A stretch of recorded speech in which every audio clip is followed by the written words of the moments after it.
परमेश्वर ने सैमुअल को बोला सॉल को राजा बनने के लिए चुनना है। तो यहाँ ये उस बात की कहानी है। अगर आप देखेंगे इसका जो हेडिंग है, शमूएल द्वारा राजा होने के लिए शाऊल का अभिषेक। ये 9 से मैं पढ़ूंगी।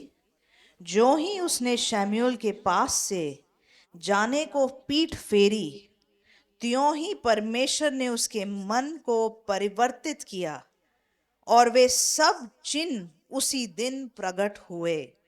जब वे उधर उस पहाड़ के पास आए, तब नबियों का एक दल उसको मिला और परमेश्वर की आत्मा उस पर बल से उतरा और वो उनके बीच में नबूवत करने लगा। क्यों हम कई बार बोलते हैं चर्च आओ। अगर आप देखें, मुझे नहीं पता कितने लोगों को ये बात समझ में आती है, यहाँ पे जो छोटे छोटे बच्चे हैं उनके ऊपर भी परमेश्वर की आत्मा काम करती है। जिनके छोटे बच्चे हैं, मैं बोलूँगी शायद 8-9 साल से भी कम के, कितने लोगों ने देखा है कि आपके बच्चे शायद सपने देखते हैं भविष्यवाणी वाले, या उनको बातें समझ में आती हैं, या वर्शिप करते हैं। मैं एक बार हाथ देखना चाहूँगी। होता है ना। ये कहानी यहाँ पे वही बताती है कि जब हम परमेश्वर की उपस्थिति में हैं, वो जो अभिषेक है वो हमारे ऊपर आता है।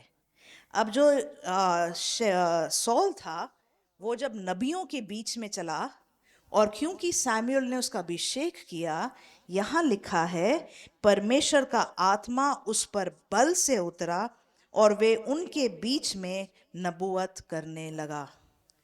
परमेश्वर ने सॉल को एक नबी के रूप में नहीं बुलाया था, परमेश्वर ने सॉल को एक राजा होने के लिए बुलाया था, मगर वो एक नबी के रूप में नबूवत करने लगा। जब उन सबों ने जो उसे पहले से जानते थे ये देखा कि वे नबियों के बीच में नबूवत कर रहा है, तब आपस में कहने लगे, कीश के पुत्र को ये क्या हुआ? क्या शाऊल भी नबियों में का है? वहां के एक मनुष्य ने उत्तर दिया, भला उनका बाप कौन है?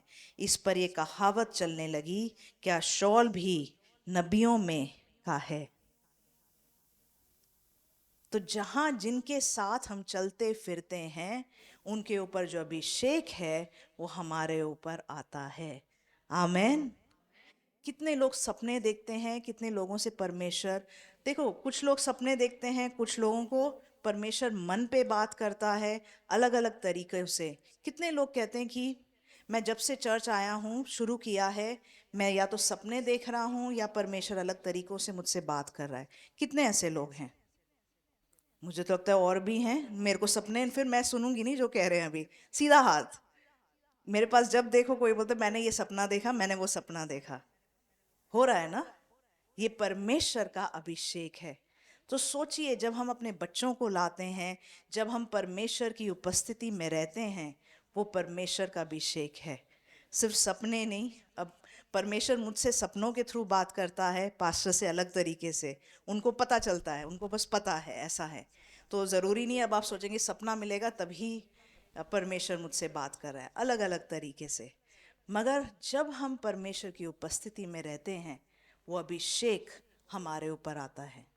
आमेन।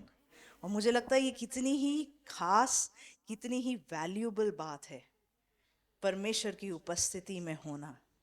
जब लोग दाऊद को अटैक करने आ रहे थे, उनके ऊपर परमेश्वर ने अपनी आत्मा भेज दी और वो पागलों की तरह प्रोफेसाई जैसा करने लगे।